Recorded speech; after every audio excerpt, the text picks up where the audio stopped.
Madam Clerk. All right.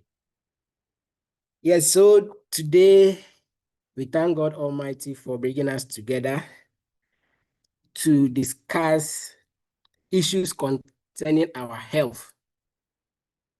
My name is Kwesi Tagbor, and I want to remind you that this is a Ghana Growth project with a partnership with Ghana Psychological Association, Mastercard Foundation, and then Springboard Roadshow Foundation. We call this the Care Corner. We meet every week and make and discuss issues pertaining our health. So today we also want to continue and complete the series we've started, which is the self-concept series. In the self-concept series, we looked at various topics over the weeks, and we are climaxing that with the topic emotional healing. In the concept, we looked at the concept of self-esteem, self-confidence, assertiveness training. We also looked at anger and anger management, among others.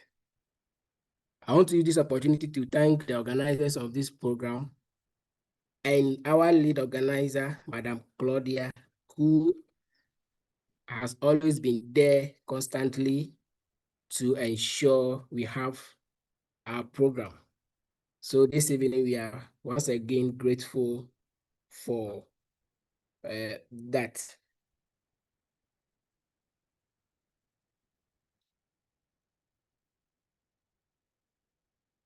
Last week, we looked at anger and anger management, and we realized that some anger is still within us because of some pain we've gone through from people that maybe might mean a lot to us, who have hurt us, and a lot of issues that may be fueling our anger. So for that matter, you want to see those hidden emotions that are making us find it difficult to be free within ourselves. How can we heal ourselves out of that and get a clear mind and stable mental health that we always yearn for? So as we always do, I'll be grounding my presentation on some scriptures, on two scriptures this evening. And I'm looking at Matthew chapter, sorry.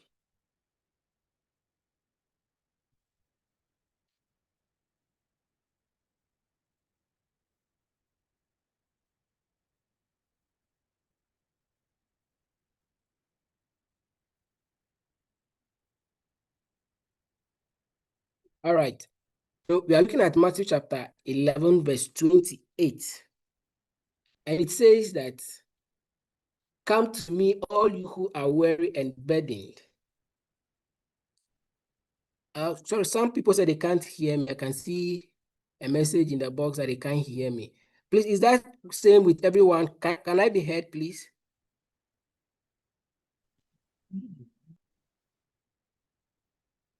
Yes, you can be heard, please. Okay, I saw some messages that there's no sound. No, that was previously. Okay, all right. Thank you very much. All right, so we are reading from Matthew chapter 11, verse 28, which says, "Come to me, all you who are weary and burdened, and I will give you rest." Yes, it is true. A lot of us are going about with a lot of burdens, a lot of excruciating emotions that is weighing us down. And that is making us not able to be free within ourselves. This evening, the Bible is telling us, and Christ is assuring us that we should come to him. All of us who have some burden, who is weary, and he said he will give us rest. And Psalm 147, reading from 3 to 5, has also given us some assurances. He said, he, God, heals the brokenhearted and binds up their wounds. He determines the number of the stars. He gives to all of them their names. Great is our Lord and abundant in power. His understanding is beyond measures. So all of us, everyone here on the call who is heartbroken, God is telling us that we should come to him and he will heal us of our wounds. So this evening, I just want to encourage all of us that, yes, we may be going through a lot of emotional disturbances. Even though this is a psychological care corner, we also hold firm that our spiritual health also enables us to recover. So if we use the concept of the biopsychosocial and spiritual model in recovery, it tells us that when we should consider our spiritual health in order to add on to all the support systems, recovery is assured. All right, thank you very much. So as said earlier, life can present us with several emotional challenges that can leave us feeling wounded and disconnected. So a lot of people are moving about with a lot of pain, frustrations as they move, and it looks so heavy and it reflects in their behaviors. Sometimes some of these things could be stemming from some form of betrayal. You put all your hopes on someone and got betrayed, disappointed, or rejected. Sometimes it could be a loss. And all these things make us feel that burden. But the unfortunate thing is that when this hurt lasts for long, we tend to forget. Forget, but doesn't mean that it is out of our system, just that it moves down to the subconscious memory, which reflects in our behaviors in different forms. And that makes it that we are not able to recognize that these emotions may be based on some hidden emotion or an already established unresolved emotion that is in our system. But the experiences of emotional hurt is actually subjective to everybody, everyone with how they express or experience emotional hurt, varying in intensity and even the duration based on the individual's factors. Some factors such as the person's personality type, the past experiences, and even their coping mechanisms can help them to maneuver some of these things. And those who were with us last week when we were looking at anger and anger management, we got it established that most at times our anger is just the surface of the iceberg. What we are expressing is just a manifestation of something that is an emotion that is deep down that has not been resolved. And that comes out in forms of anger, outburst, frustration, aggression, among the others. But if we should go deep down into our systems, we realize that there are hidden emotions. And those emotions, that is what we are interested in healing. Because if you're able to heal them from beneath the ocean, it translates into the outward. And then our behaviors are able to be shaped from that as well. So it is one thing that leads to the other. So some of those hidden emotions could be hurt, some feeling betrayed, or disrespected somewhere, some anxiety, some feeling of disappointment, as mentioned, guilt, embarrassment, among others. Even sometimes when you feel so overwhelmed, maybe you are doing everything possible for someone, but the person is not seeing it. You sacrifice all you have, your time, your energy, everything, but the person doesn't see it. Sometimes it becomes overwhelming, where you feel stressed, overburdened, or unable to cope with additional demands that may be coming. Sometimes even these emotions may be jealousy, among others. But we are saying that this thing is based on individuals because it's subjective, how people process it. Someone may go through these things and will be able to overcome it. But sometimes these things we get stuck in them and they reflect in our behaviors as life moves on. So we are looking at some sources of emotional wounds. A minute.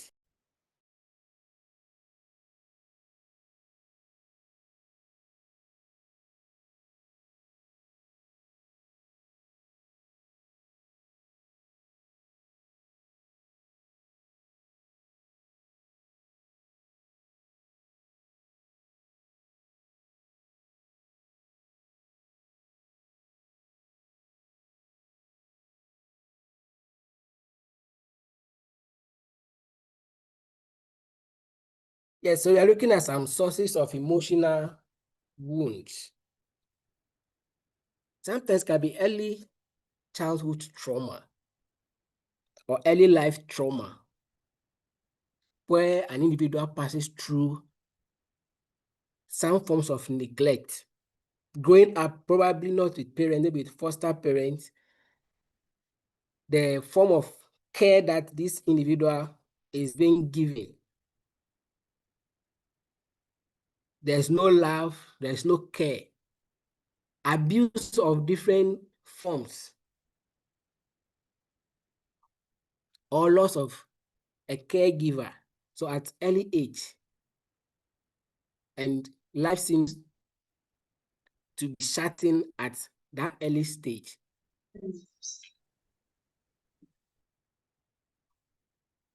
All this, if not processed well, can remain there and later counter affect an individual's emotions growing up. Grief. So death of a loved one, loss of a relationship, or divorce. Some people are just stuck in a previous relationship. They are unable to move on. Even if they move on, thoughts or hurt from that past relationship continue to haunt them. So for this reason, they are not able to function as they are supposed to function. Maybe their only source of survival passed on, and it's like all hopes are lost for this individual. That death of that loved one can be a source of emotional wound for the individual. Abuse of all forms can be emotional abuse, physical abuse, or sexual in any life stage,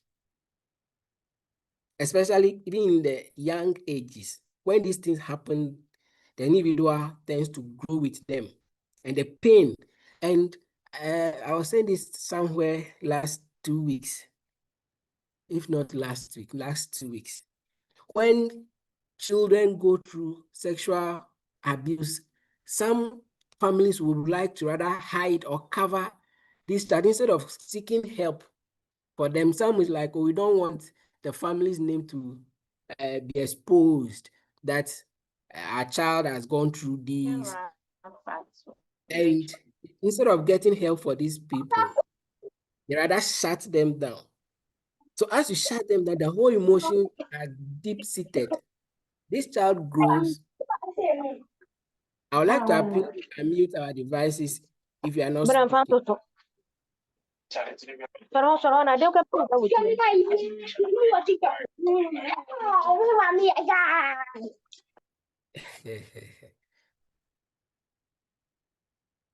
All right, thank you.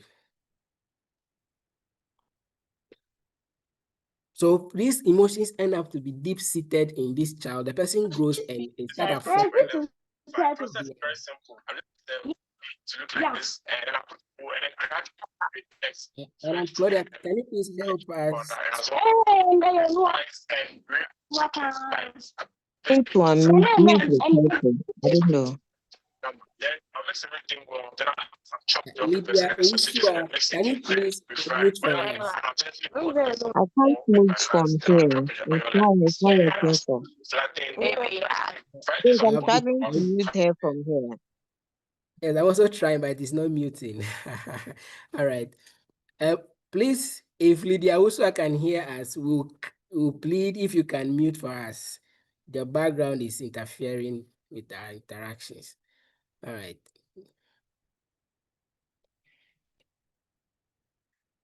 Chronic stress, ongoing financial issues. This person is already going through a lot of financial burdens. Maybe there are some debts here and there. All these things can be sources of, or the person has lost some big time business deal,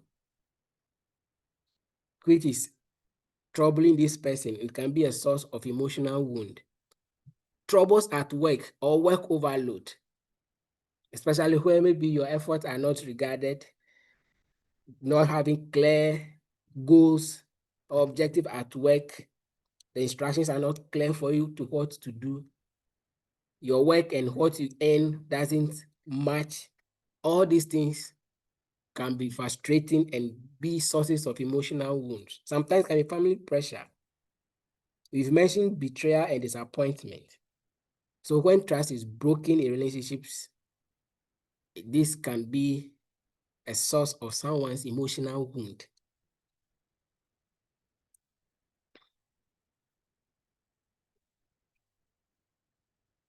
So when these things happen, it manifests in different forms.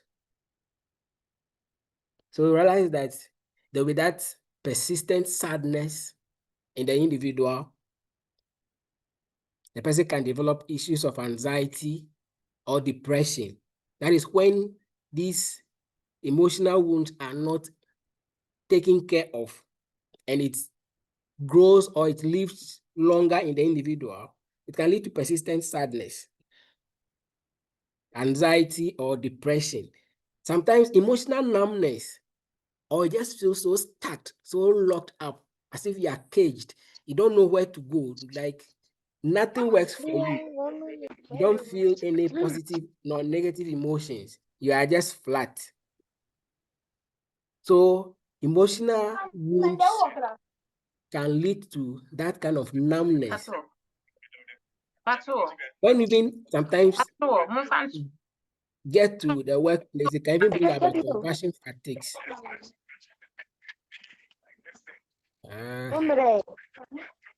Lydia Owusua, can you please mute for us?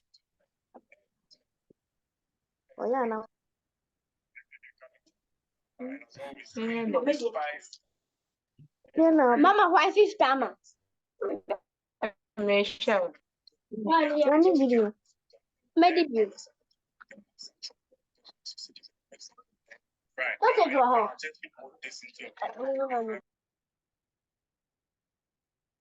All right, thank you.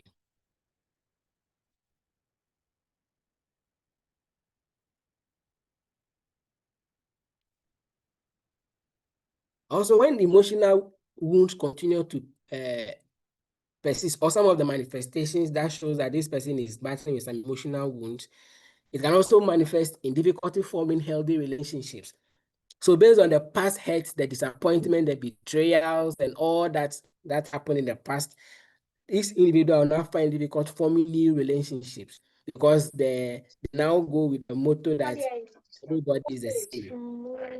Everybody is the same. All men are the same. All women are the same. So they fear starting or forming new relationships. Sometimes this can also lead to low self-esteem or self-worth.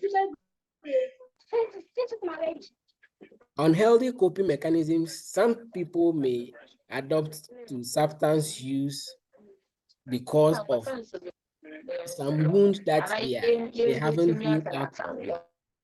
So you ask some people, why are they abusing alcohol? Why are they doing substances?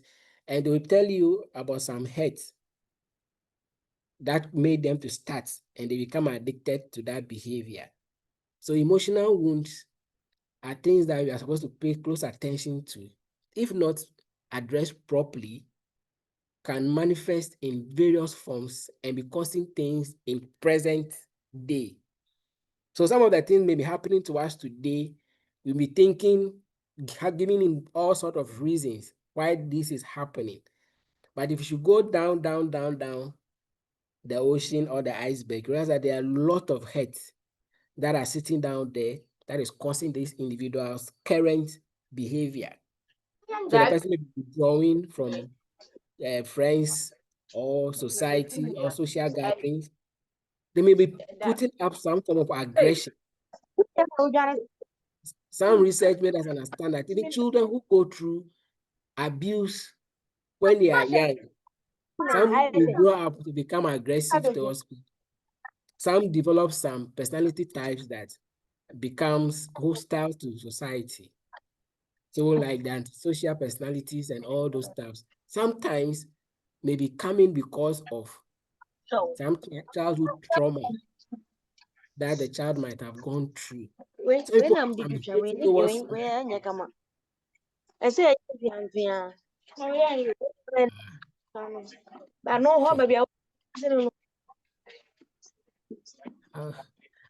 how do we mute Lydia Owusua? French fry na ya fry o se won yo koto wo. Koto wo le chana. Eni be ye bend. Chana the bend ye ni ye mama.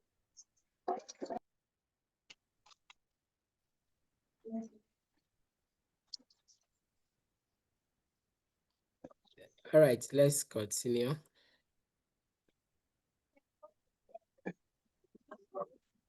And then I see how they sometimes, call the car. People know how to eat in the car again. sometimes How to drive. emotional wounds can also bring about anger issues, which we were looking at previously. Please, if you can hear me, kindly check if your microphone is off, because there are a lot of feedbacks coming and they are interfering with the presentation. So please, if you can mute for us, Esther, kindly, if you can mute for us, we'll be glad. Thank you.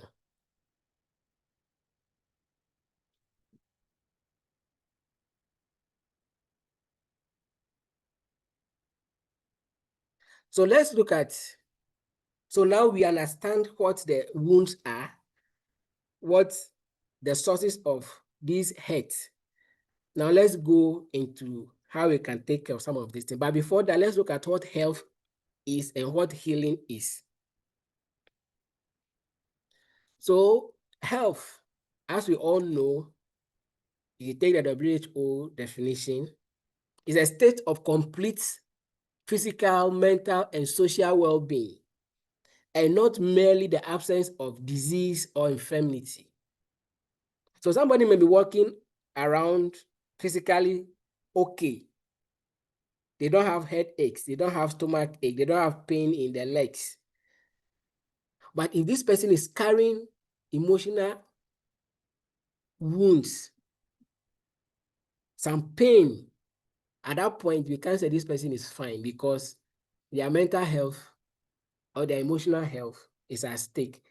And they are saying to say you are healthy, you mean that you must have the 360 definition of health, your physical, your mental, and your social well-being. So not having those physical illnesses doesn't mean you are fine. Even with the spiritual health is also important. And then when we talk about healing, healing is the act or process of curing or restoring health. Healing is the act or process of curing or restoring health. Healing is an intensely personal. So as we mentioned previously, it's an individual affair because it is subjective. Everyone with how they experience issues.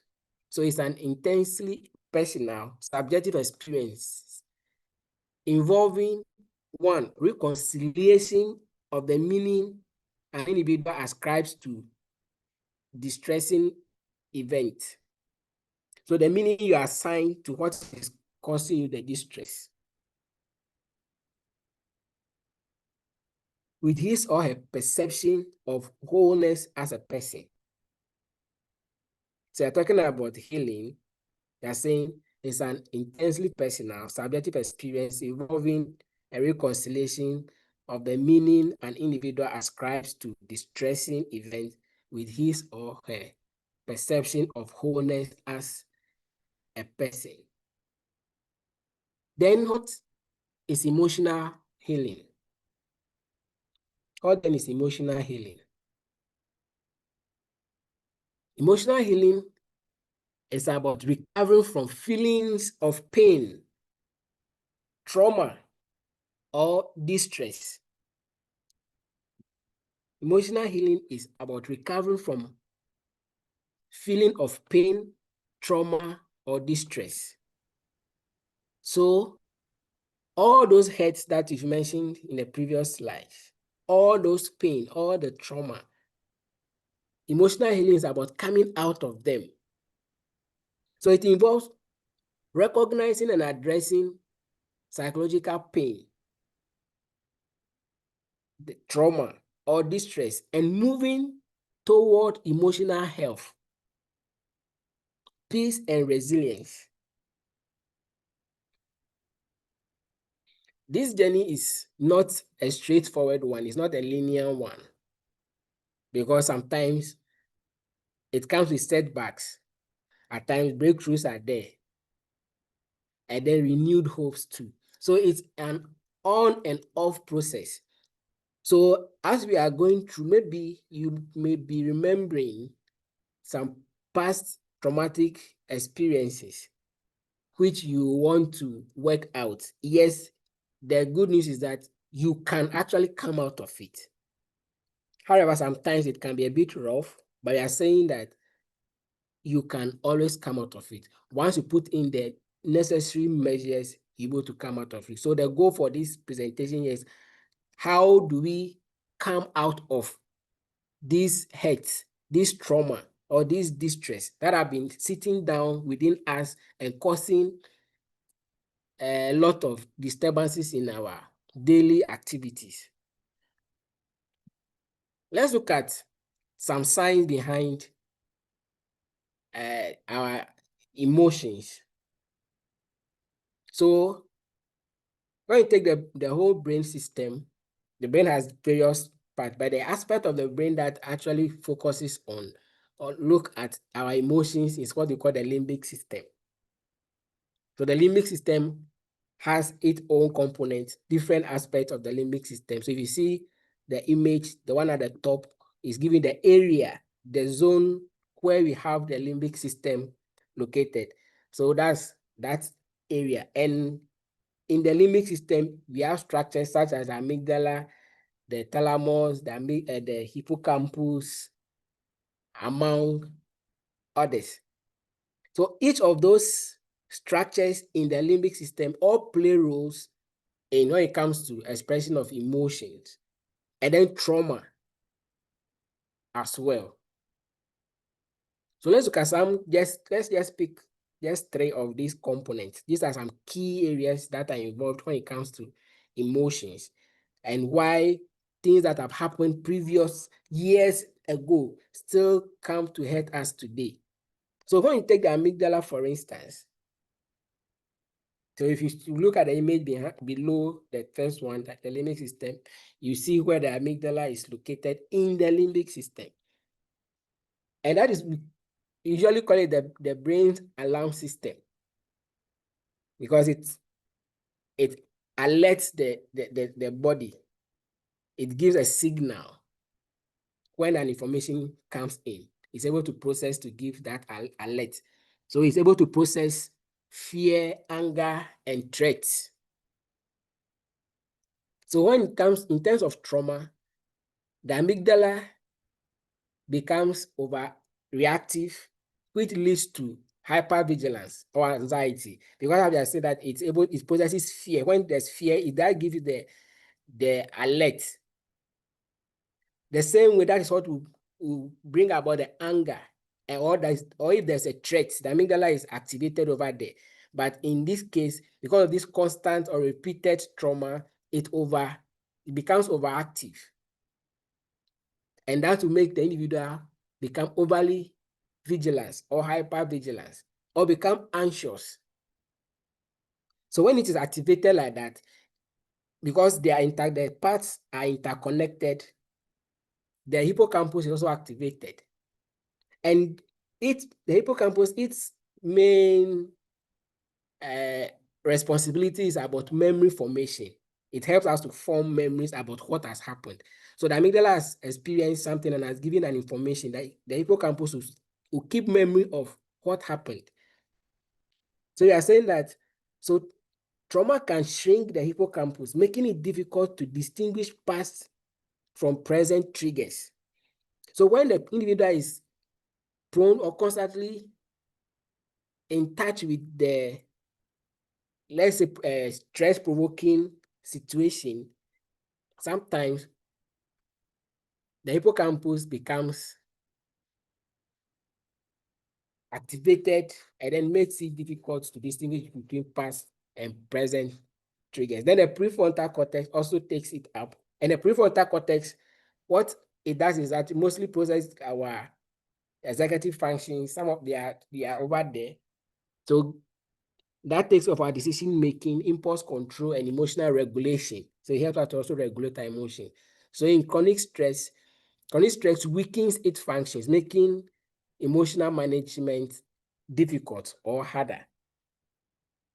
So there is a whole science behind how we express our emotion. And we take the brain structure.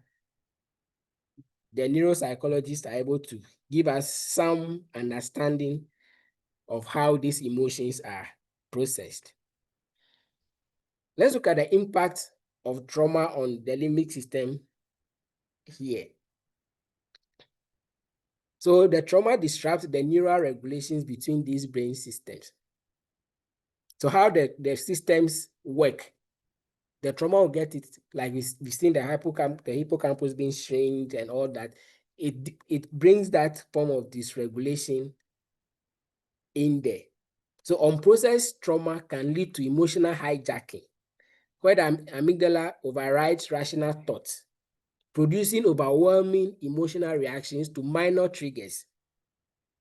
Because this time around, there's that overflow of the impulses over there. So let's get the brain's ability to heal. So there's this concept known as the neuroplasticity. That is the brain's ability to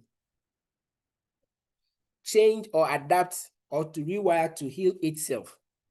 Okay, so neuroplasticity is the brain's remarkable capacity to change, adapt, and rewire itself through life. So as life goes on, this component that get dysregulated, the brain is capable of rewiring itself or changing its form to now come to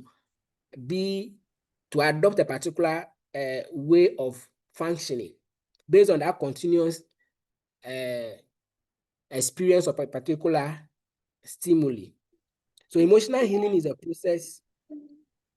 Emotional healing is possible because the brain can form new connections, especially when engaged in therapeutic practices. Get up, we are here. Just as the brain was able to now form a particular perception for you, if you engage in some particular activities to change that perception with continuous practice, the neuroplasticity is able to help you to change So behaviors can actually be changed when we practice. So we are saying that trauma that has been existing, the trauma that has been existing can be improved because the brain can form new connections, especially when we engage in therapeutic practices. So therapy, mindfulness activities, positive social interactions, and spiritual practices all create new neural pathways, gradually reducing the intensity of old emotional wounds, and this can also lead to healing. But let's look at some key principles or some steps that can help when it comes to emotional healing. I call it the road to healing. So you're saying the very first thing is, first you should acknowledge that there is a wound somewhere. You must acknowledge that there is a trauma that you haven't recovered from. There's an emotion that you are battling with. Maybe some hatred, some feeling of betrayal, some feeling of disappointment. Something that is sitting down deep. You must first acknowledge it. So I said that healing begins with honest recognition of emotional pain. So you must first appreciate the fact that there is an emotion that hasn't been processed properly. So if you should seek a therapist, the therapist will help you to explore, go through your previous experiences and help you identify some of this past pain, emotional pain that may be distressing to you.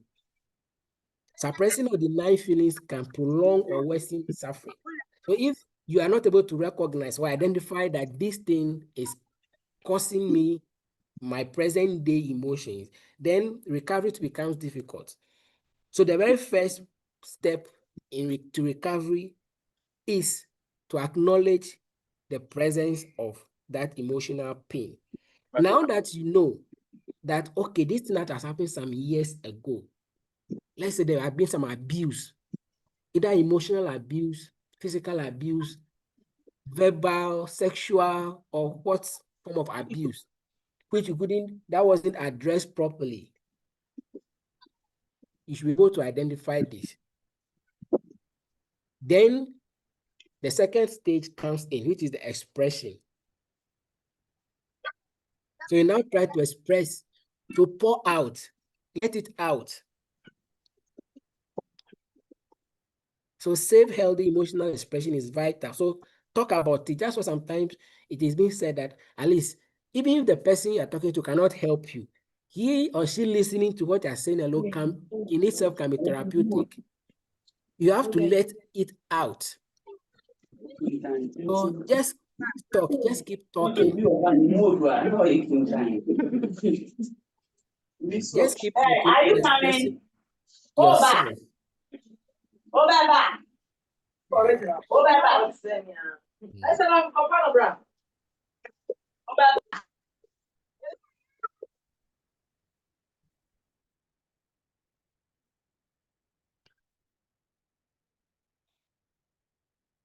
Sometimes you can express this through writing or journaling, or sometimes drawing or creative acts.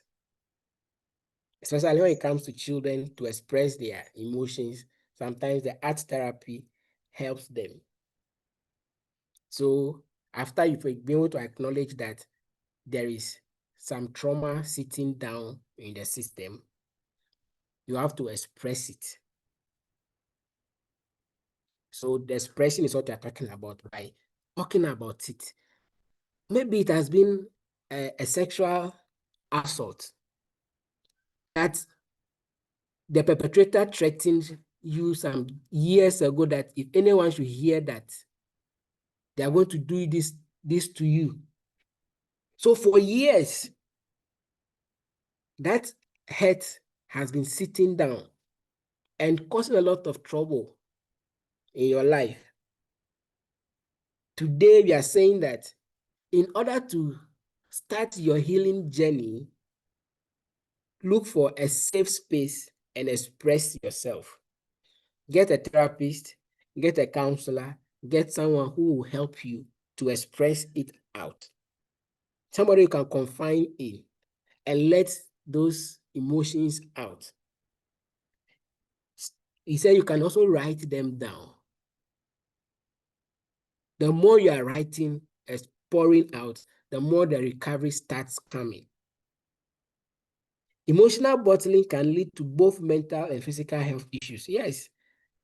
Because sometimes when you don't express and it's all alone in your thoughts, when it comes into consciousness, sometimes it makes you startle. There, the anxieties will start coming. The panic attack to start coming. And if you are not careful, some of those things will start bringing you some perceptual disorders where you start seeing, or the way you see things will start becoming faulty. Your understanding to certain things becomes faulty. So we are saying expressing the emotion that is sitting down is necessary.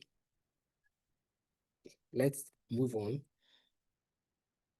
Then the third stage, understanding and reframing. Now you've been able to identify that, or you've been able to acknowledge that, yes, there is some emotional pain somewhere. You've written it, you're able to express it. Now, let us understand it and reframe the situation. So exploring the root causes and meaning of our pain. What does this pain mean to you? Why is it affecting you in this way? Maybe it has changed or it has affected your values. When you were doing assertiveness training and you were also dealing with self-esteem, self-confidence, we explored the concept of values. And if these values have been interfered with, sometimes it can also cause that pain. So when you're able to explore the root cause and the meaning of that pain, it helps us to reframe, to see why that emotion is affecting you today. So through therapy, your therapy is able to help you to uncover and challenge those thoughts, the negative self-beliefs and unhelpful thoughts that may be coming as a result of those previous experiences that you had. In our last meeting, we also mentioned that forgiveness is a very key concept to recovery when it comes to some of these emotional issues. So after you've been able to understand the source of the trauma or the pain, and you're able to reframe what that means to you, what it means to you, somebody assaulting you. What if you are to reframe that today? What would that mean to you? Then we now learn how to forgive and release ourselves from the pain that comes with it. So letting go of anger, resentment, and guilt is very transformative. Where the issues that are eating you up, after being able to identify them, letting them go. And we mentioned that forgiveness benefits the one who forgives, freeing them from emotional bondage. So you forgiving somebody, you're not making the person you're forgiving a favor. The favor is towards yourself. Not forgiving someone is just like serving jail term for someone else, because the person is working free and you are keeping the pain. So if you forgive, you come out from that jail. But holding it up there will get you stuck. Because anytime whoever hurts you comes to mind, there's that reaction. And because the emotion still keeps sitting down there, So to be able to come out of it, I say, forgive and release yourself from it. So letting go of anger, resentment, and guilt is very much necessary when it comes to our recovery. Then building resilience. So after you be able to forgive, you have to build that resilience so that you wouldn't fall back.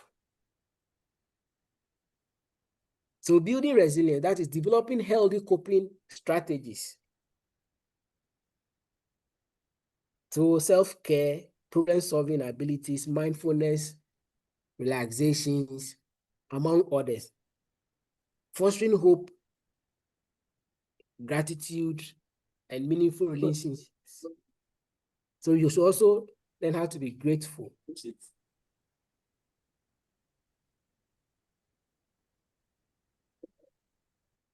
What is the role of spirituality and faith when it comes to emotional healing? The role of spirituality and faith. So spirituality and faith can provide an array of healing components through beliefs and practices. And I know we have diverse religions over here. And I'm sure whichever religion you belong to, you pray, you fast, you praise and you worship. But speaking from the angle of the Christian faith. So if you've been able to identify the past trauma, the hurt, that emotional pain that is there, and we are saying that we should be able to express it. Sometimes it's so difficult to even forgive, but you can just take it up to God. The scripture we read when we started, it said, "Come to me, you who is weary and burdened, and I will give you rest." So the Bible admonishes us to get closer to God. Let us send our petitions. Let us speak to him through your prayers, fasting. Sometimes all you just need to do is just praise and worship. Just lift your soul. So fasting, praise and worship, and meditation on the word of God sometimes be a source of healing. All this can be a source of healing. So let us practice.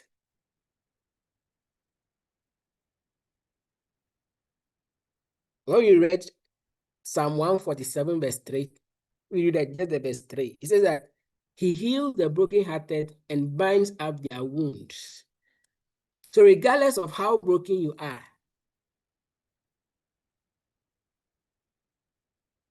there is always healing for you.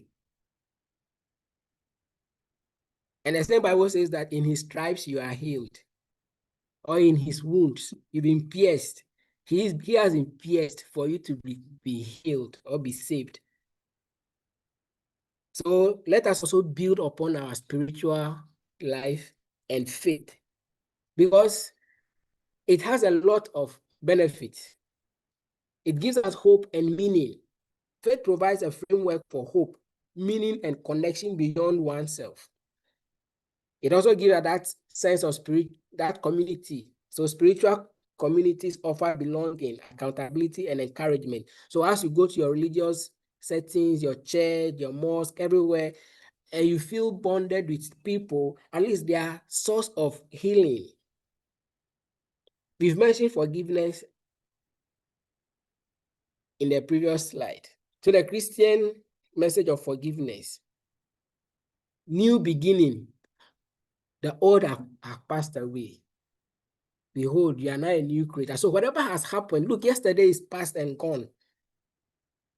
So let us consider ourselves new creatures and start anew. And also have the faith that it is because of all those things that you are battling. That is why Christ came to die for your sins. So now you are saved.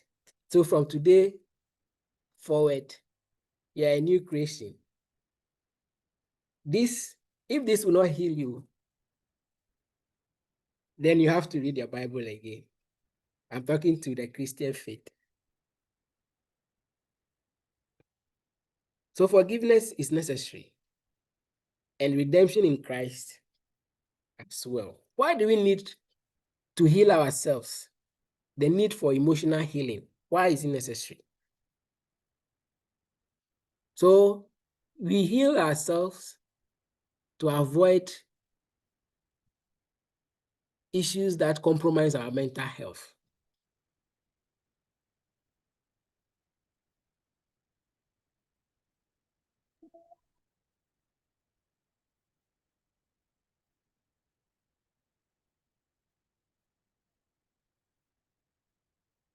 So as the hurt continues to be there, the anxieties will continue to be coming, the depressions will continue to be coming, the sleepless nights will be coming, the disturbed or the nightmares, the disturbed dreams will be coming. So why not let go so that your mental health will be free for you? So not healing emotionally can compromise our mental health. If we heal, it will promote our personal growth in every aspect, physically, emotionally, spiritually. We are able to grow when we heal emotionally. It will help also improve our relationships, enhance our spiritual growth, and then even living out our calling. What you've been destined for in life, you will be able to live and achieve your purposes. So emotional healing is very necessary. Go through yourself, see where there are hurts. Maybe as you're speaking, there are some things that are eating you up. You are saying that you are supposed to come out of it. Some potential effect of harmful experiences or emotional injuries. So when you go through some of these emotional injuries, let's look at the emotional and psychological. Depression will be there. Maybe especially when there's the betrayals.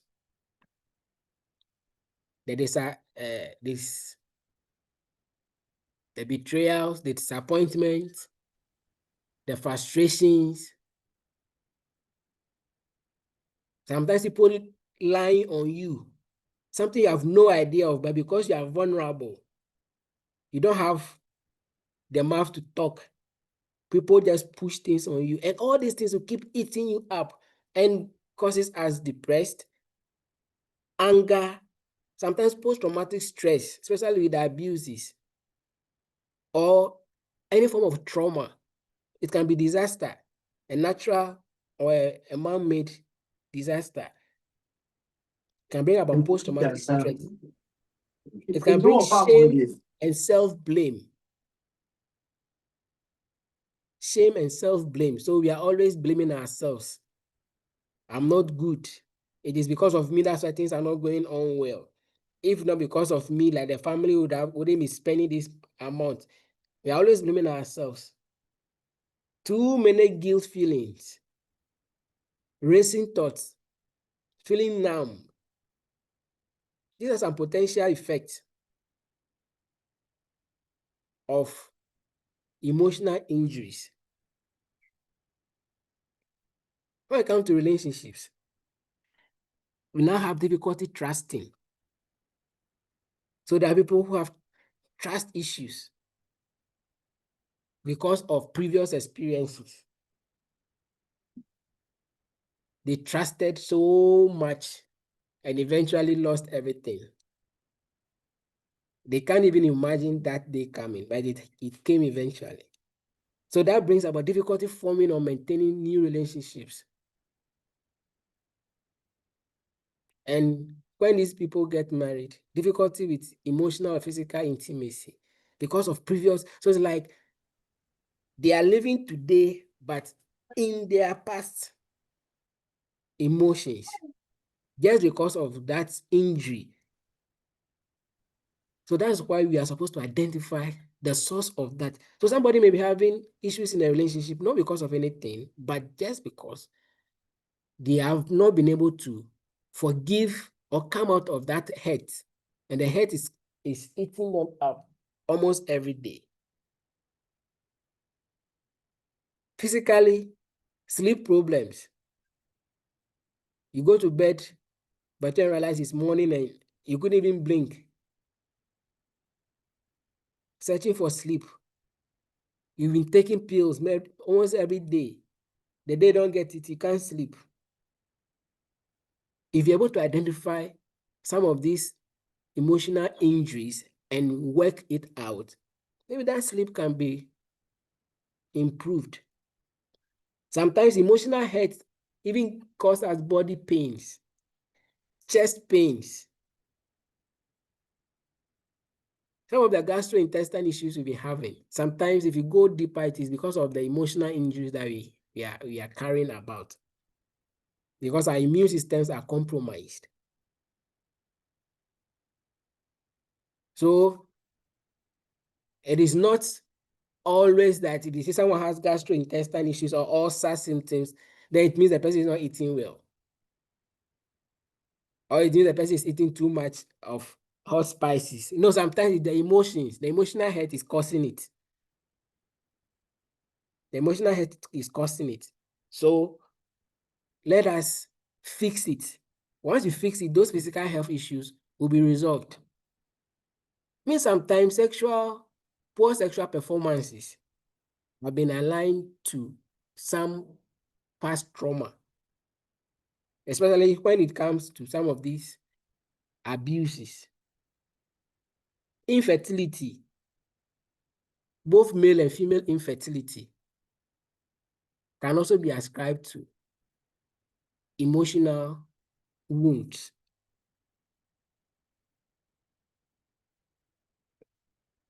Spiritually, we tend to lose our faith because of things that happened in the past and we are not able to open up. It looks like God no longer exists because you've prayed and prayed and prayed and prayed. So we tend to lose our faith or being change of faith. Either it increases your faith or it decreases your faith. You now start questioning God. And there was someone I interacted with who the person was like, if God really exists, why am I suffering? Why am I suffering? So this person who loved God started going off the track because the person feels they are going through some issues. So sometimes their faith can decrease because of the emotional wounds that are there. But in some cases too, it increases the person's faith. Yes. And that's a positive aspect of it. Sometimes we tend to question our worth, our self-worth as a person. So for forgiveness, we've mentioned it over and over again because it is very important in emotional healing. So we're looking at some practical strategies for emotional healing. Which number one here again is forgiveness. So letting go of grudges is essential for emotional healing. Let us learn how to forgive. Holding on to past hurts can weigh us down and hinder our ability to move forward. By forgiving ourselves and others, we free ourselves from the emotional burdens that can hold us back, allowing for healing and restoration. So let us learn how to forgive, because forgiveness is medicinal. Forgiving is healing. We should also care for ourselves too. Self-care. Engaging in activities that promote relaxation and reduce stress is crucial for emotional well-being. When the emotions, when you are so locked up, stuck, you don't know what to do, sometimes just give yourself some break. Give yourself time, give yourself some break. relax, change environment, visit a new place, get a green environment, do some mindfulness relaxation exercises, engage with friends and families, take some time off your heavy work schedules, connect with your faith-based groups. So taking care of ourselves enables us to better serve others and live out our calling. Let's also learn to open up. Some people will tell you this until death. The emotion is there. And sometimes it's about that vulnerability, that feeling of vulnerability, where you feel if you should open up, you'll be vulnerable or you'll be judged wrongly. So there is something that is happening in your life which is troubling you seriously. It's causing a lot of anxiety. It's causing a lot of pain. But based on how that society sees you, it's difficult to open up because either you are going to be criticized, you are going to be chastised, or so we think about some of the consequences that happens, and then we end up bottling up the whole issue. And the hurt continues to be there and to be manifesting in other aspects. So we are saying that one strategy for healing is to open up. If you can't open up to your friend, seek or look for a therapist. Opening up about our feelings can make us feel exposed and scared. Yes, that is true. We often worry about being judged or rejected, and that makes us find it difficult to open up. It's okay to be vulnerable. It shows strength when we lean on others for support. And let's also be the shoulder for people to lean on. So let us learn how to keep people's information confidential. You see, sometimes we create that barrier in the society. We could have been solutions to people's troubles, but we are not trustworthy to keep the information. So just as you are scared of opening up, someone is scared of opening up to you. So let us make the environment friendly for ourselves so that we can be the shoulder someone can lean on and pour out their emotions and be free. So pouring out your emotions doesn't mean you are weak. It rather shows the strength you have. It shows the strength. So it is okay to feel vulnerable sometimes. That's why we say it is okay not to be okay sometimes.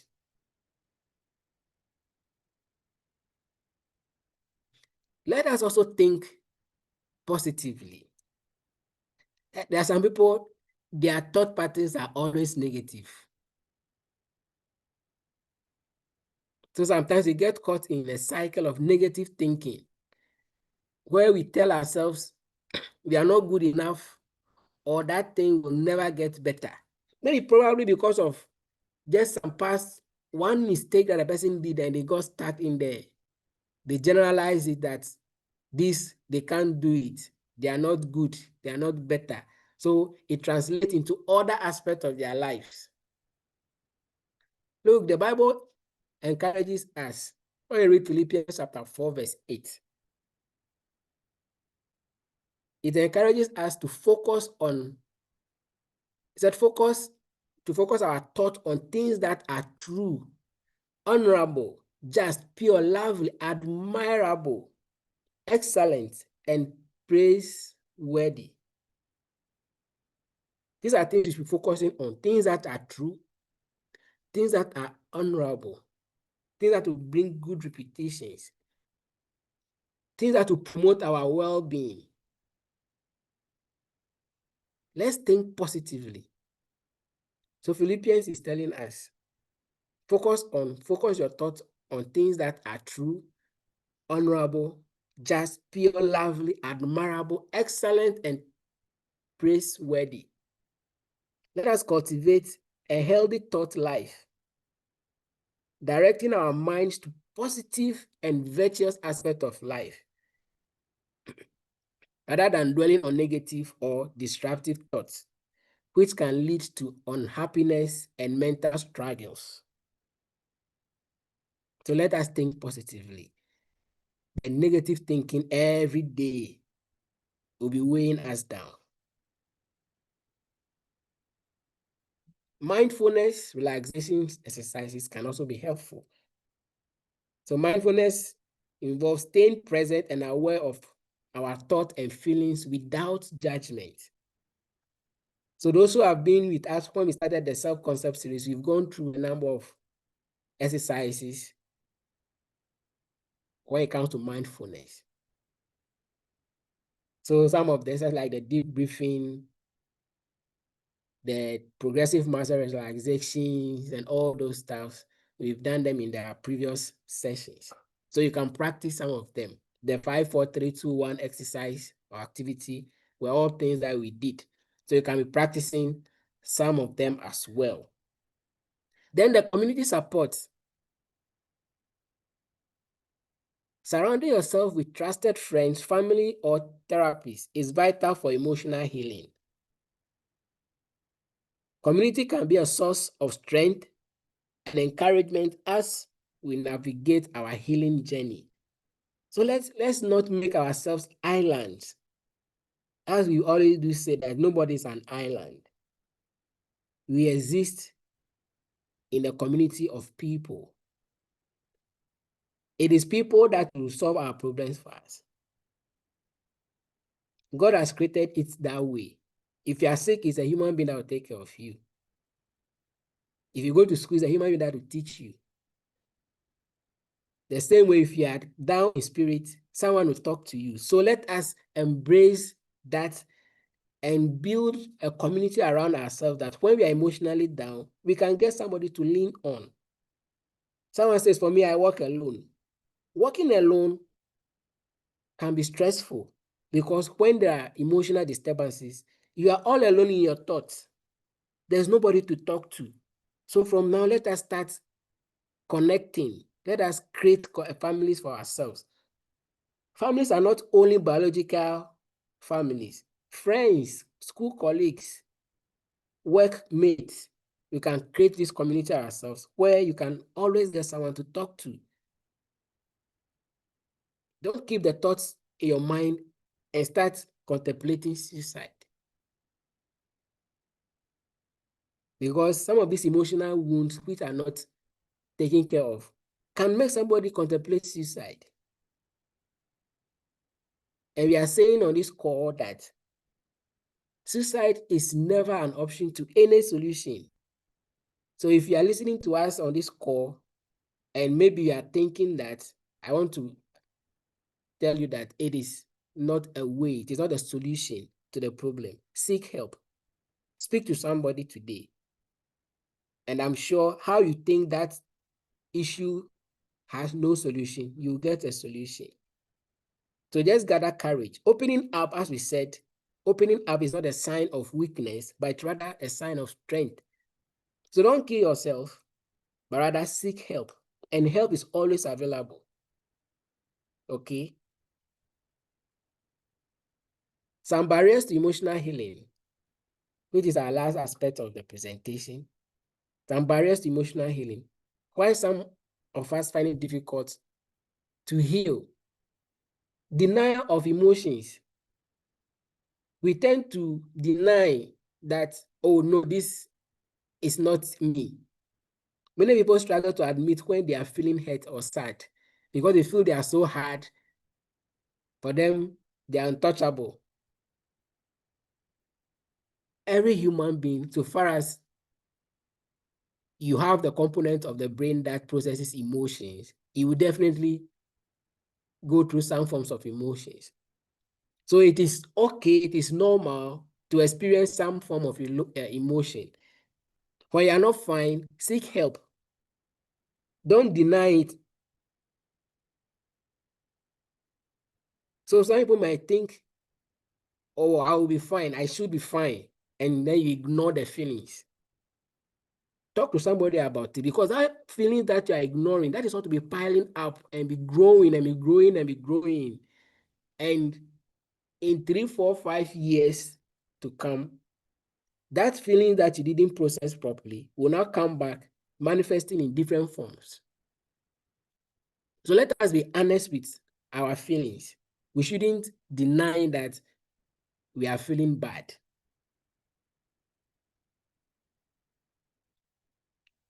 Even the therapist feels bad.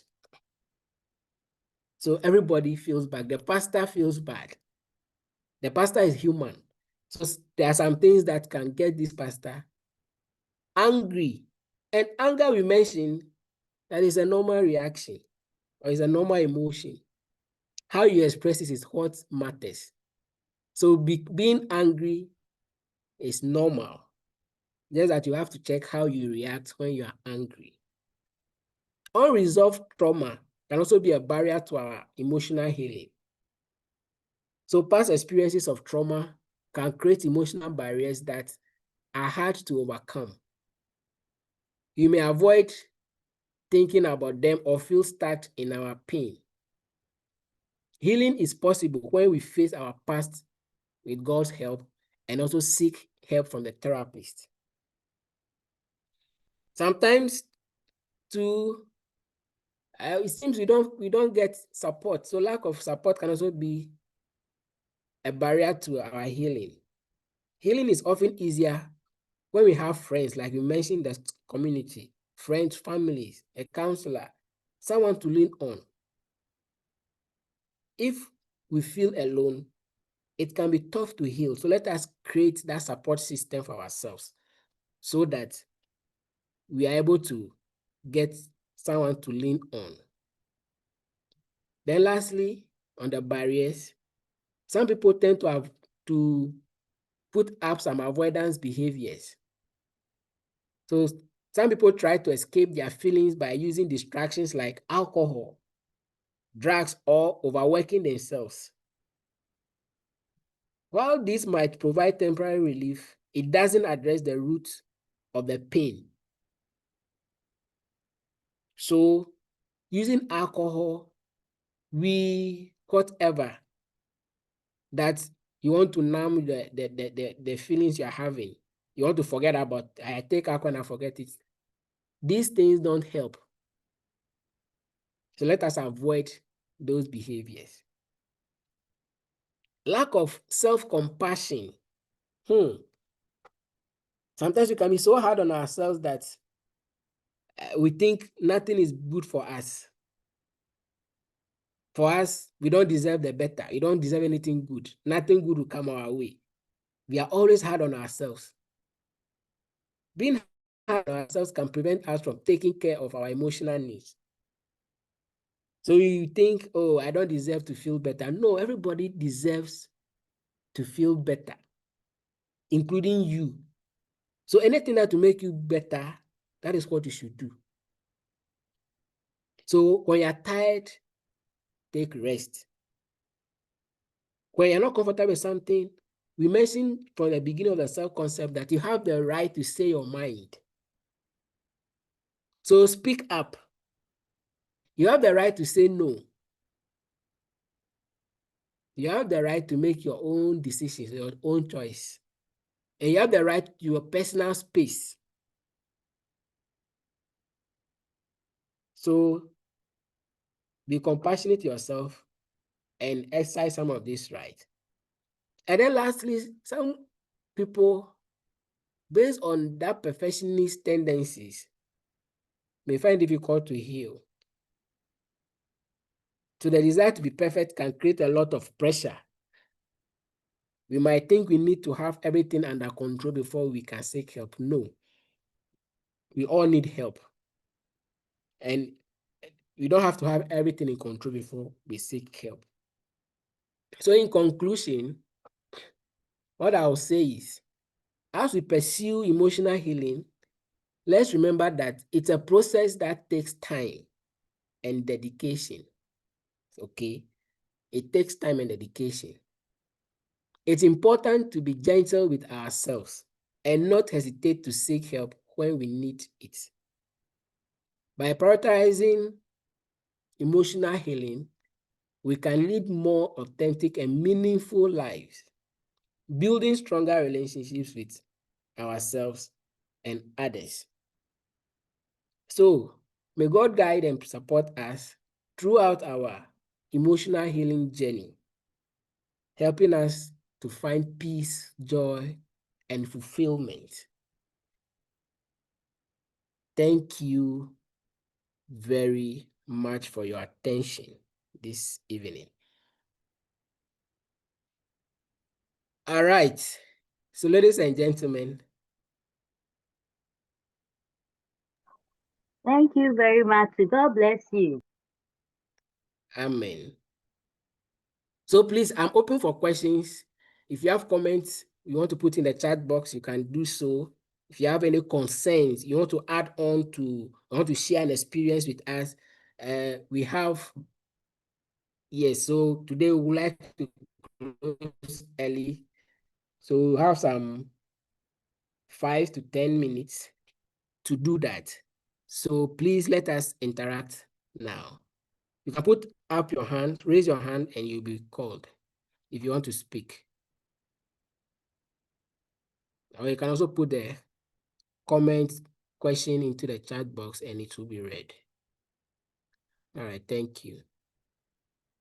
So who is taking the first? All right, Madam Hello. Betta, your hand is up, you can speak. Betta. Madam Betta Fosuya, please unmute and speak to us.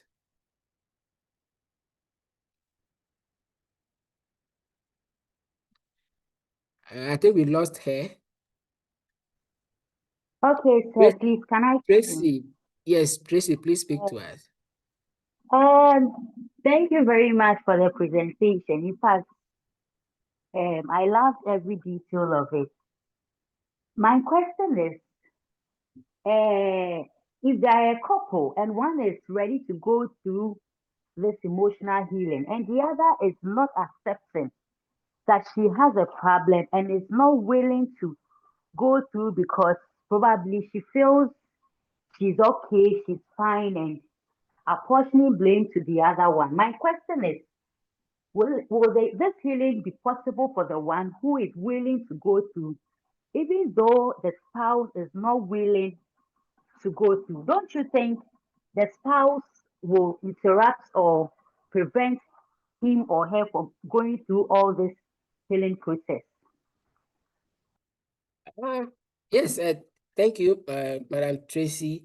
Yes, it is very necessary both partners actually go through. But you see, as we mentioned, the emotional healing, we say it is individualistic, okay? Everyone and how they process it. The hurt, where is the hurt coming from? Is it that the partners experience the same trauma together that is affecting their relationship this time around? Or one person is a source of the trauma to the other? I think we'll have to explore that aspect. But let's take it, if it is one person who maybe is the source of the trauma to the other person. So you who is feeling hurt, you the one in the relationship that is feeling the hurt, you have to work for your recovery, okay? You can encourage the person. Maybe you feel the person may also be going through some emotional hurt. So you can encourage the person. You can only appeal to the person, okay? You can't actually force. When it comes to emotional healing, you can't really force, but you can appeal to the conscience of the person to seek help. So you should start from, you have to start, identify where the issues are coming from. Try to explore them, and then you start with the healing process. If you realize the source is your partner, there you also learn how either you learn coping strategies going forward. Now, when we're looking at the process, the steps, you also have forgiveness.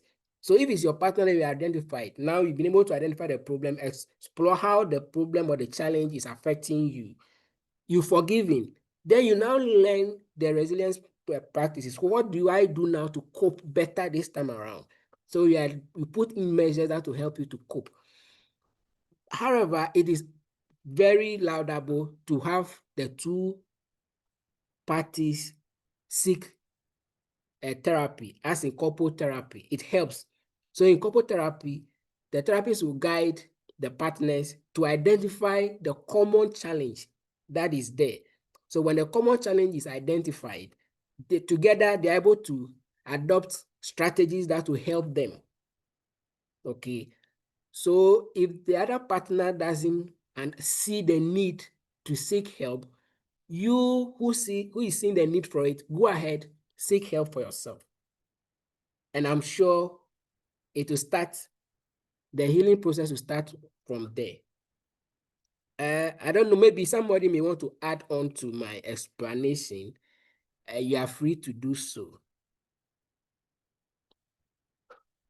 And Tracy, if you have a follow-up question too, you can equally ask.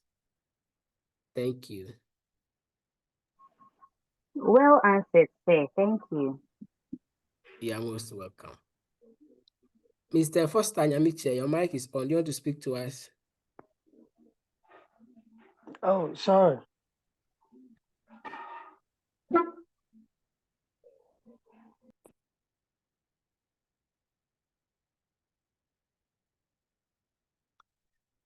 Okay, so I've seen Tracy's, she said, well, this education needs to be recorded. Explanations are just on point. Thank you, Tracy.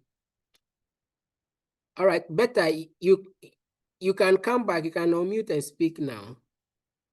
Oh, okay, said her phone is not unmuting. I have realized that people don't take care of their mental health. In relationships, you meet people with trauma, insecurities, narcissistic, etc., and it's so draining being with them. Should we keep rejecting them, or because if you point it out, they take it some way? I think the question is not too different from Madam Tracy's question, where you realize people don't take care of themselves. You see, but I will always go for, let us start from within. Let us first seek help for ourselves, okay? Is there something we ourselves too, we are not doing right? As we say, someone is not a narcissist, fine. Being able to identify the person as a narcissist, how are you coping with that? What are the measures? What are the things that makes you feel the person is so? Some of these things are necessary. So we can also put in measures to know ourselves too. So you've been able to identify someone's personality disorder. Do you have any yourself? Are you having any emotional challenges yourself? Are you going through any insecurities yourself? Is there any trauma yourself? So if you do not identify your own emotional pain, it becomes difficult. And then if the other person too is going through those things, the two coming together makes things difficult. So it's not about rejecting the person, but it's about understanding the person, and then trying to identify the best coping strategy. One thing you should know is that everybody has some form of issues. We are not perfect. Nobody is perfect. That's why we say that mistakes are equally allowed, okay, because we are not perfect. So ask yourself, until when will you meet the right person? If you keep rejecting everybody that has some form of trauma or insecurities, that's why we should be able to first identify ourselves. Okay, when we identify ourselves, it helps us. Pointing it out to the person always may be overwhelming to the person too.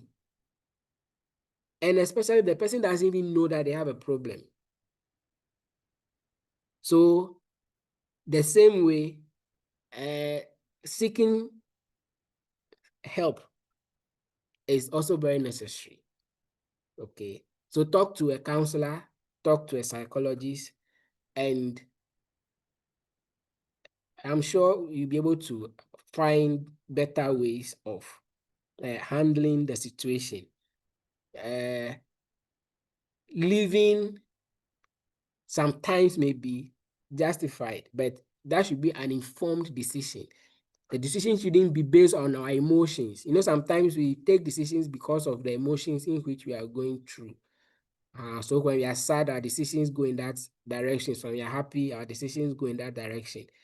Let us make informed decisions not based on our emotions, but on the realities.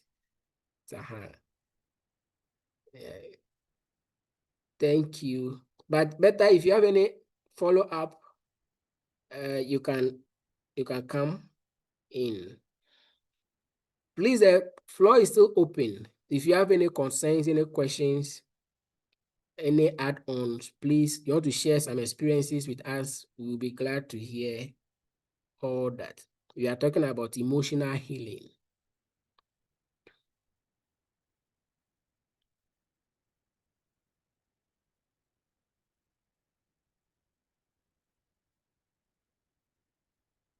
At the moment, there are no hands up and there are no new comments either.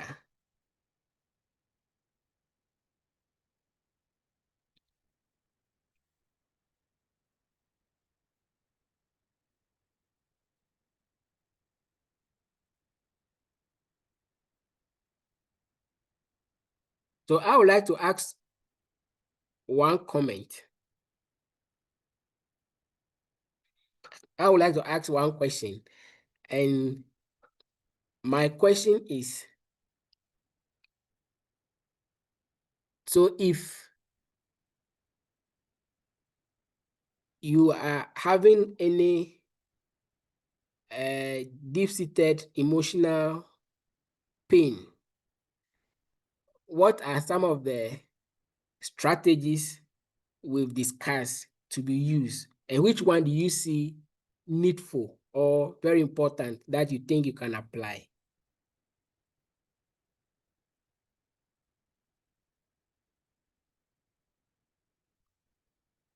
Can anyone share?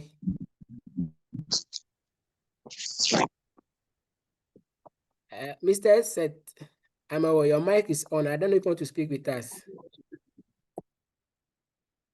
It's okay. I think it's a mistake. Hello. Hello, Reverend Sister. Yes.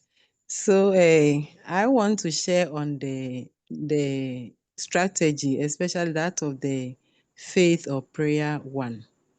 Okay. So at a point in time in my career as a professional teacher, there was an issue that a staff member went to various staff members, about 5 of them, their houses to say some nasty things about me. Now, the others mentioned to me that I should be careful. And since then, I noticed that anytime I meet the person, my emotions towards him became very higher and abnormal, knowing myself. I tried several times and it wasn't working. And we are staff members, definitely will be meeting. So we kept meeting. And about some time, I felt that I was rather harming myself because I've not asked whether you did this or you didn't do it. So there was this prayer I chanced on by through reading. It was a 7-day prayer process. So I decided to do it myself. And After doing it, I felt lighter than before, even though I kept meeting the person because we are on the same staff, we'll be meeting. I kept meeting him, but now when I meet him, the emotions I used to have was not as at the time. So I feel the prayer section, if you want to do it and do it meaningfully, it really helps. So that's what I wanted to share on this session. Thank you. Yeah, thank you very much, Reverend Sister, for sharing that on importance of prayer in emotional healing. Ekia, but if I don't get your name well, Ekrasi, said, how often are these meetings held? This is my first time. Self-care and forgiveness. Okay, self-care and forgiveness, that is what you think is best for you. So Ekia, we do meet, it's a weekly program that we do. It's a weekly program. And then we also have our platform that we interact at. So it's every week.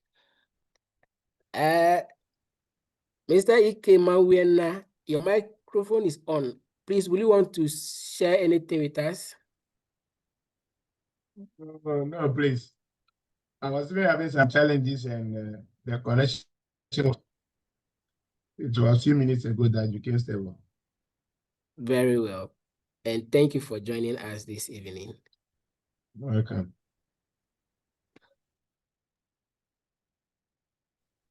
Yeah, Tracy, Hello. your hand is up. Yes, please. I'm back again. Welcome back. Yes.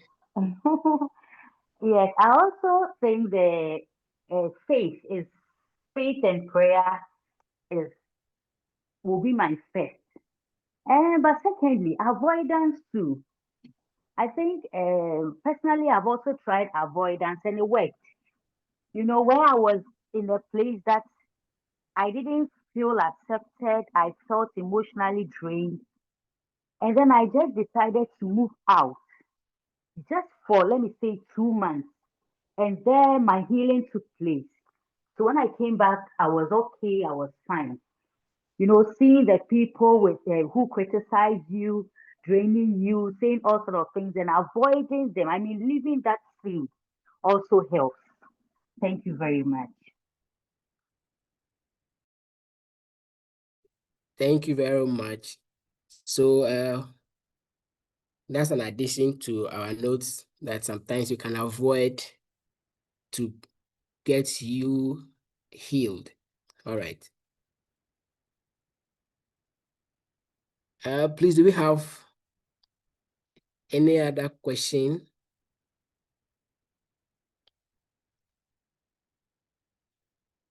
Okay, Mr. Emmanuel Adade, your hand is up.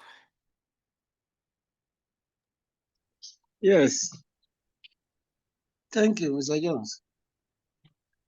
The sister just spoke about the avoidance. I want to make a comment if that is okay. That is fine. Let us hear you. Okay.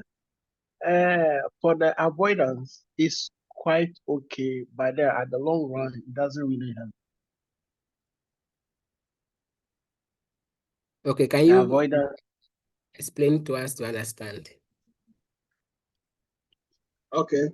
Like the avoidance, you try to avoid the person, but then the issue is not solved.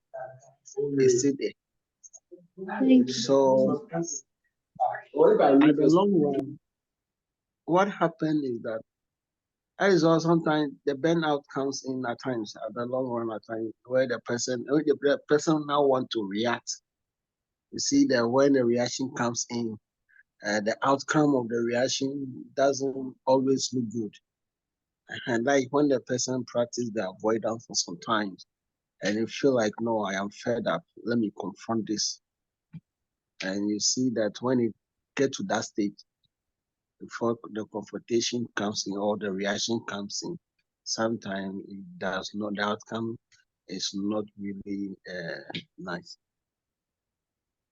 That is my intake anyway, and that is what I've experienced that on several occasions in terms of people acting weird in certain time, and when you try to get to them to find out why they reacted that way, and you hear that no, I have given him the face, I've given her the face for this number of years and this number of time, but then he or she is not seeing it from that angle. I've avoided it just to be in my lane, but then I have to let him know now that is how come I have reacted that way. Meanwhile, if uh, a person I was able to let it go from the very uh, beginning, or let a person know that no, this ABC you have done to me, it hurt me. And then iron it out from the from that angle, or reacting from that angle. That one really helped than trying to avoid to the last minute before confronting or responding or reacting. That's my intake anyway. Thank you. Yes, thank you very much.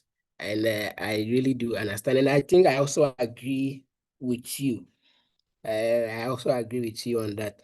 You see, like, for instance, let's say couple or partners having issues. Sometimes instead of addressing the issue, settle it once and for all emotions taken care of, and then you move on. Some people will want to use the avoidance strategy. So with the avoidance strategy, it has its own risk, okay? Because if the root issue is not dealt with and you avoid, it will go immediately, it will look as if the situation is resolved, but it can resurface again. And when it resurfaces, that same emotions will come, and it will be like a cycle, which will be going round and round. So I've read one literature that recommends that if there are issues, resolve it once it's came, or once it is new, that is bringing some emotional distress in the relationship. The literature is saying that couples should talk about it, resolve it there and now, and then move on. Because if you keep postponing, as you postpone, the emotions are also building on. Either the other person thinks you are ignoring him or her, and it will also bring some issues as well. And it will come back in a different way, which may be even more serious than the previous. So let us also learn to resolve issues as it is. But I think if I should understand the person who mentioned the avoidance, he was talking about maybe a situation that was stressful to her. So she decided to move away from the environment for a while just to get herself calm. And when she came back, it's like everything became okay. That is how I understood her. So it's about moving out of that stressful environment for a while. Go and cool down. After cooling down, reprocess yourself and come back and then continue. So that is how I understand it. But maybe if there can be any follow-ups to that to clarify more, we would like, or any other comment, questions, we are still open.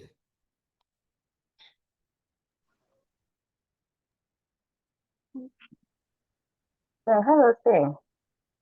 Yes, ma'am. Yes, please. I think that was it.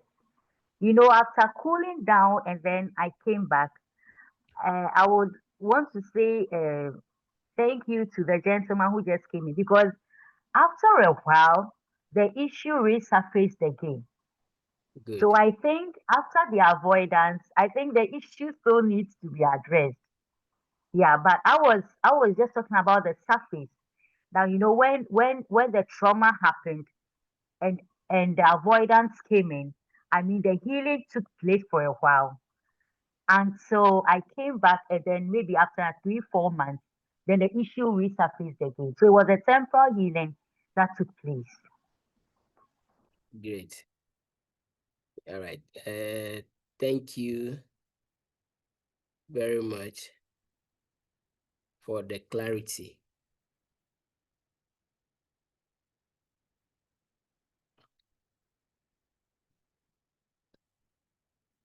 Okay, so at the moment, there are no hands up and there are no new comments as well. Okay. Mr. Ima, please, I can see your hand. Please speak to us. Okay, thank you, Mr. Jones, once again.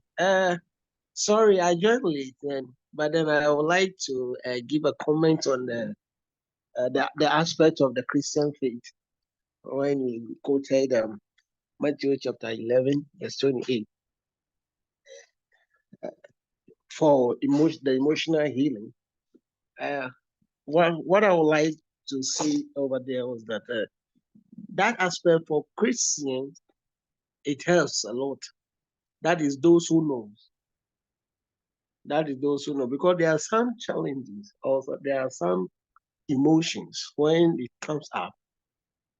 No matter how you will communicate with people, maybe talk to counselors, they may come in to massage the situation or massage the case, but then may not take it away. You may not have that healing that is needed.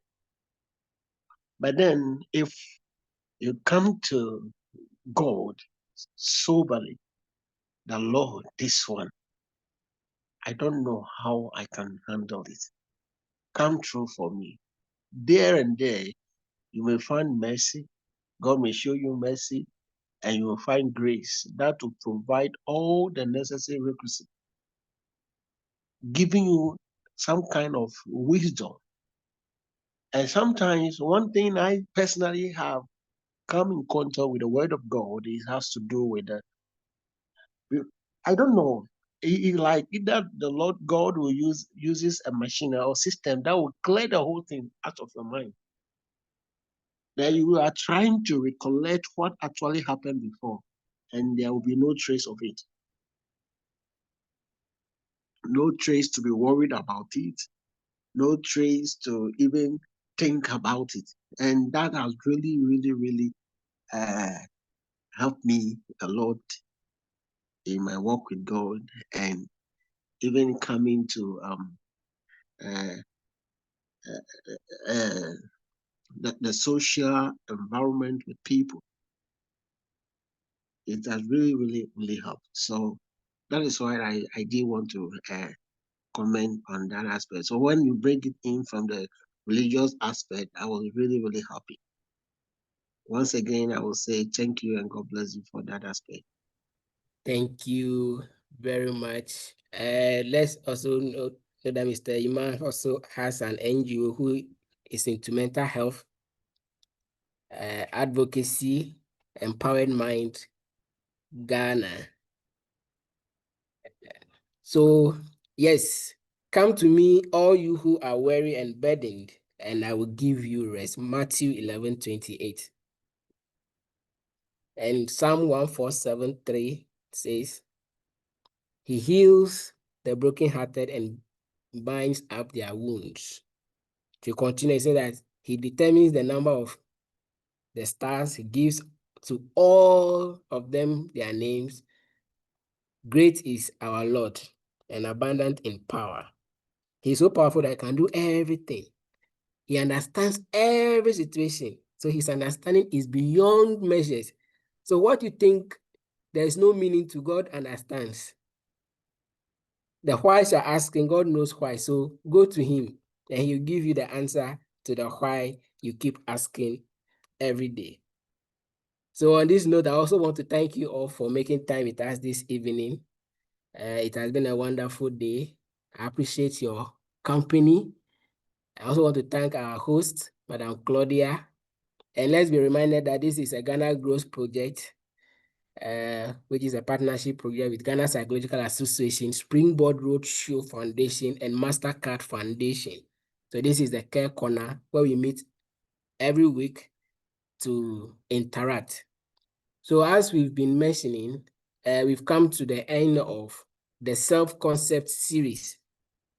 The self-concept series. So next week, we are starting, hopefully, it's a probability. Next week, my availability is a probability, but we are hoping that we will start with mood disorders. But I think we may digress a bit. 10th of September is put to talk about suicide prevention awareness. So I also want to take this opportunity to say a little about it, and maybe next week we may look at that into details. That suicide is not an option to any difficulty. It doesn't solve anything. So if you are going through some emotional pain, if you are going through some disappointment, some rejection, or things are failing, and that makes you feel like there is no way out, there is no hope, suicide is never an option to consider, because we are saying that your faith, at least if nobody can hear you, God can hear you, okay? If no one is hearing you, God can hear you. So just put the information to him, speak to God, and however, speak to a counselor, speak to a psychologist. The Care Corner, we are always available. Those who are not on it, Madam Claudia will share the link to the platform where you can join and contact any of the facilitators there. If you have any issues, you'll be helped. Okay, you'll be helped. And let us also be on the watch to people who may be putting up some suicidal behaviors. People who may be talking a lot around suicide, telling you they'll travel far, they'll go somewhere, they'll not come back again. Their behaviors will just change suddenly. Reckless behaviors, behaviors that will endanger their lives. Let us be watchful to these people. People who suddenly start isolating, let us be watchful to such people. Or the person become just overly aggressive suddenly. Let's be interested in these people. People who are just giving out possessions without any meaning like that. Let's also be, those can be red flags or signs, warning signs, okay, that this person may be going through something. And we are saying that seeking help doesn't make you weak. So if you are going through some emotional disturbance and it looks like the whole world, there's nobody to talk to, at least talk to your pastor, talk to your counselor, talk to at least somebody. And once you're able to talk, we mentioned that building a strong community around us can be very helpful. Okay, so let us learn to speak to people. Let us create a community where we have people to support us. It helps us a lot. Okay, and then we are able to come out of this. So suicide is definitely not a solution to any problem. So nobody should try it. We may look into details, hopefully next week, before we start with the mood disorders. So under the mood disorders, we'll be looking at anxiety disorders, depressive disorders. We'll also be looking at personality disorders as well. And then we also look at obsessive compulsive disorders, eating disorders, body dysmorphic disorders. These are those who are on the Care Corner platform. They have the outline. So we'll be looking at that. And by close of October, November, we will be exhausting our outline. Yes. So if you're not on the platform, the link has been placed in the chat. You can just tap on it. So with the recording and slide, it will be shared. It will be shared on the platform. So just join and you get the recordings. You also get the slide as well.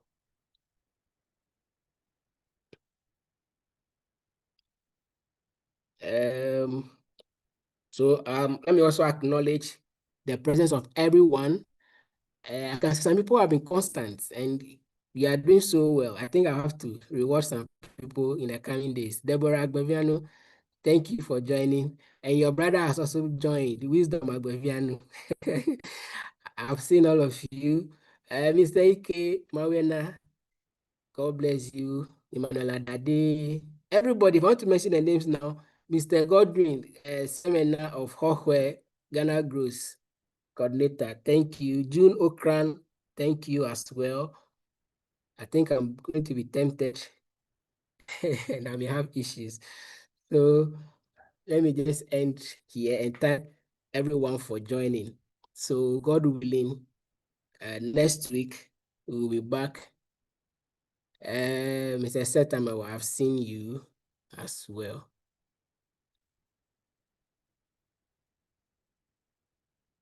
So it's a bye from me, and I pray God makes the week good for everybody. Your workplace, your market, everything should be fine. God bless you for joining and have a good evening. Bye. Thank you. God bless you too. Mr. Jones. Hi, God bless you.